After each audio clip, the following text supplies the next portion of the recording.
Mesdames et messieurs, bonjour. Nous avons le plaisir de nous retrouver avec vous aujourd'hui dans le cadre d'un entretien, un échange avec un prêtre, en l'occurrence un jésuite. J'ai nommé le père Joachim Zoundi, qui va nous entretenir aujourd'hui au sujet d'un ouvrage qu'il a récemment commis et qui est intitulé Le coaching du Christ Jésus. Bonjour mon père. Bonjour, monsieur Melachio. Nous sommes ravis de nous retrouver aujourd'hui avec vous. Et merci d'avoir bien voulu vous rendre disponible pour cet échange, pour cet entretien. Alors nous allons, avec votre permission, rentrer dans le vif du sujet avec la première interrogation. Euh, Est-ce que vous pouvez vous présenter, nous dire en quelques mots, notamment pour les personnes qui nous suivent, qui vous êtes exactement? Merci beaucoup de me donner cette opportunité de me présenter davantage au public. Je suis, comme vous l'avez dit, le père Zoundi Joachim. Je suis un jésuite burkinabé spécialisé en théologie. Je suis un doctorat en théologie. J'enseigne, je suis professeur d'anthropologie chrétienne, patristique et de spiritualité. J'ai enseigné à Ekima jusqu'à maintenant. Maintenant, je suis appelé à d'autres fonctions. En plus de cette formation théologique, je me suis intéressé à d'autres domaines tels que la protection de l'enfance et des personnes vulnérables. Je suis un responsable au niveau africain de cela aussi. Mais ce qui nous donne l'occasion de parler ce matin, c'est surtout le coaching, le PNL. Depuis 2020, je me suis intéressé particulièrement à ce domaine du coaching. Et puis je me suis formé jusqu'à un haut niveau. J'ai fait le coaching de vie d'abord, puis le business et l'executive coaching. Et finalement, je me suis spécialisé dans la PNL au niveau practitioner, au niveau master. Et maintenant, je suis trainer of trainers, en quelque sorte. Je suis formateur des formateurs. D'accord. Et je fais partie de la NLPIA, qui est une association mondialement reconnue de professionnels en coaching qui est basé à Londres. Et voilà. Okay. Qui est basé à Londres. Et à ce niveau même, j'ai un site web avec au moins ma vision, même si le site n'est pas encore développé. Pour dire en bref, la PNL nous donne des instruments de connaissance de l'homme dans sa subjectivité, dans le développement de sa pensée, afin que toute personne humaine qui se fait aider puisse donner le meilleur d'elle-même. D'accord. Voilà. Merci à vous pour ces premiers éléments de réponse. Et nous allons poursuivre avec la préoccupation suivante. Qu'est-ce qu'un coach PNListe? Merci pour la question. Le coach est d'abord quelqu'un qui veut aider d'autres à être excellent. Parce que quand tu aides quelqu'un à être excellent, toi-même tu deviens excellent. D'accord. Donc c'est une mission.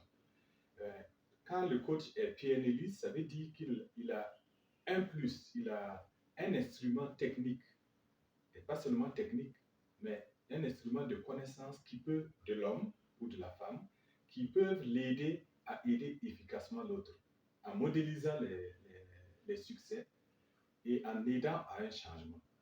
Donc, ce sont des techniques qui aident la personne à changer, à imaginer ce qu'elle veut être et à l'accomplir. D'accord. Est-ce qu'on peut dire dans ce cas à s'améliorer, à tendre vers une meilleure version d'elle-même? Exactement. Mais la PNL signifie programmation neuro-linguistique. Parce que programmation, pourquoi? Parce que comme le computer installe des programmes et les désinstalle, nous acquérons nos habitudes en apprenant jusqu'à ce que ça devienne automatique. Et si ce que nous avons comme réflexe n'est pas bon, on peut les désinstaller, on peut changer. Le changement devient possible parce que nous connaissons le mécanisme de l'apprentissage humain. D'accord. Donc, en fait, tout n'est pas perdu. Si on a de mauvaises habitudes, on peut toujours les désamorcer et intégrer de nouvelles. Exactement. Voilà pourquoi il y a de l'espérance pour toute personne. D'accord. Merci encore à vous pour ces éléments de réponse à cette deuxième préoccupation. Et nous poursuivons notre échange avec maintenant un focus sur votre livre, l'ouvrage que vous avez commis récemment, ce livre intitulé Sur le coaching de Jésus-Christ. Voilà. Euh, en me spécialisant dans le coaching et surtout la PNL, et puis moi, avec mon background théologique, je me suis rendu compte qu'en fait, toutes ces techniques que le monde moderne semble redécouvrir ou découvrir n'étaient pas si nouveaux comme on peut le dire. Le Christ l'a utilisé déjà à son temps, de sorte que ceux qui l'approchaient, en tant qu'ils ne voyaient qu'en lui un être humain excellent, devenaient à son approche quelqu'un d'excellent, devenaient des personnes excellentes. Mais ceux qui l'approchaient avec foi et croyaient en lui comme le Fils de Dieu, eux, ces gens-là étaient divinisés. Donc, c'est pourquoi je me suis engagé d'écrire ce livre pour mettre à la disposition de ceux qui cherchent quelque chose de significatif dans leur vie, afin qu'au contact du Christ, ils deviennent non seulement excellents, mais qu'ils deviennent aussi divinisés. Donc, c'est un livre à la portée de tous pour nous aider à comprendre qu'il y a des choses plus excellentes dans la vie. D'accord. Merci à vous également. S'il fallait parler de quelques-unes des thématiques que vous abordez dans le cadre de cet ouvrage, ce seraient lesquelles par exemple? Bon, les thématiques, je commence par montrer comment Jésus est en relation avec toute personne. Quelles sont les catégories de personnes qu'il a trouvées? Il y a d'abord les personnes ordinaires pour lesquelles il a beaucoup de respect. Il multiplie les pains pour les gens qui sont affamés, qui viennent chercher un sens à leur vie. Et aussi, il rencontre les pharisiens et les publicains qui sont une catégorie de personnes spécialisées dans les religions. Sans oublier qu'il avait aussi une catégorie qui le suivait de près. Quand il les aborde, il va avoir une façon spécifique de les aborder pour les amener à être meilleurs. Donc, il va les challenger chaque fois. Donc, pour bien me rassurer qu'on comprend bien ce que vous êtes en train d'expliquer, il avait différentes catégories de personnes qui le côtoyaient. Et vis-à-vis de chacune de ces catégories de personnes, il avait des techniques ou alors des process pour les amener à s'améliorer. S'il faut préciser quelles sont ces catégories, il y avait, bon, entre autres, ses disciples, ses apôtres, mais également les pharisiens, les publicains. Ou le peuple, les masses de peuple qui venaient à la recherche pour l'écouter. Bon, par exemple, si on prend les pharisiens, généralement les pharisiens viennent à Jésus pour le prendre au piège, pour le discréditer. Tout à fait. Mais à chaque fois, il va leur répondre en montrant qu'en fait, ils perdent à vouloir faire la polémique. Lui, il est là pour les aider à comprendre ce qui est l'essentiel et qu'ils doivent aller au-delà de la polémique pour trouver quelque chose qui vaille la peine. Trouver Dieu en plénitude. Tout à fait. Quant à ses apôtres, par exemple, il va les aider, les éduquer petit à petit à comprendre qu'ils ont déjà en eux des trésors que Dieu a mis en eux, développer leurs talents pour s'accomplir. C'est pourquoi vraiment, ça a un lien avec la PNL. D'accord. Quant aux foules, les foules viennent assoiffées, perdues.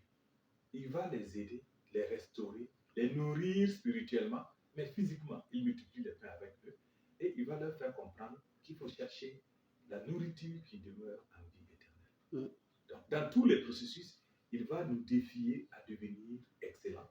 Mais pas seulement là, parce que n'importe quel coach peut aider à faire ça.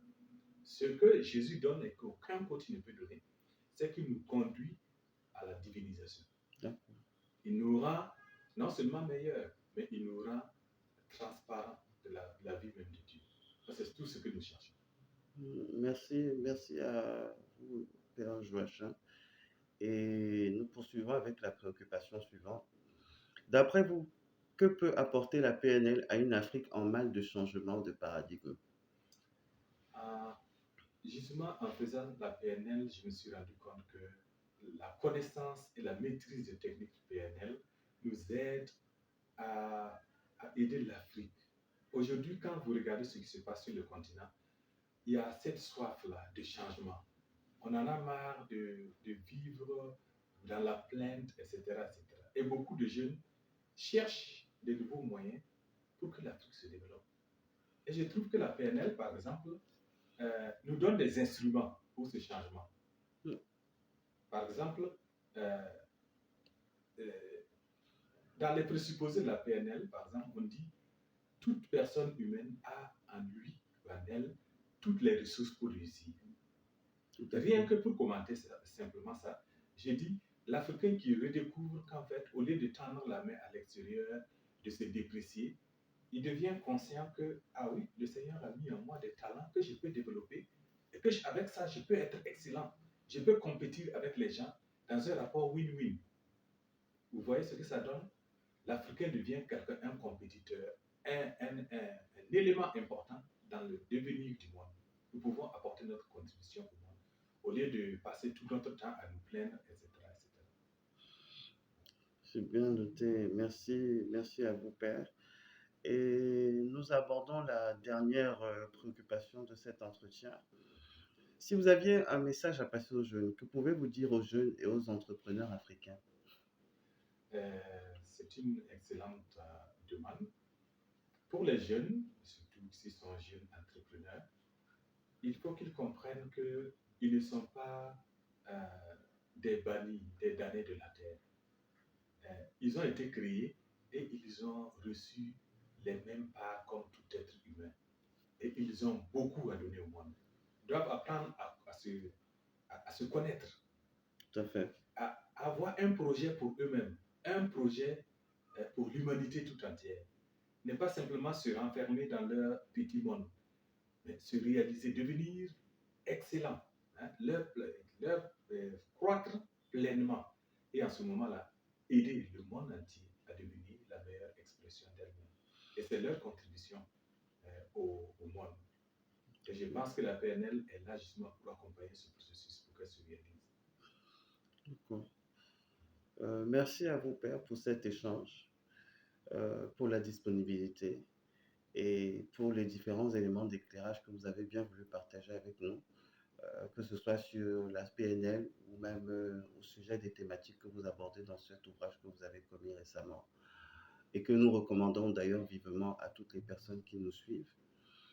Et nous espérons pouvoir nous retrouver avec vous avant la fin de cette année dans le cadre d'un autre échange. Merci beaucoup pour cette opportunité. Je crois que c'est une occasion pour nous de comprendre qu'on peut travailler davantage ensemble pour le bien, pour une Afrique qui gagne.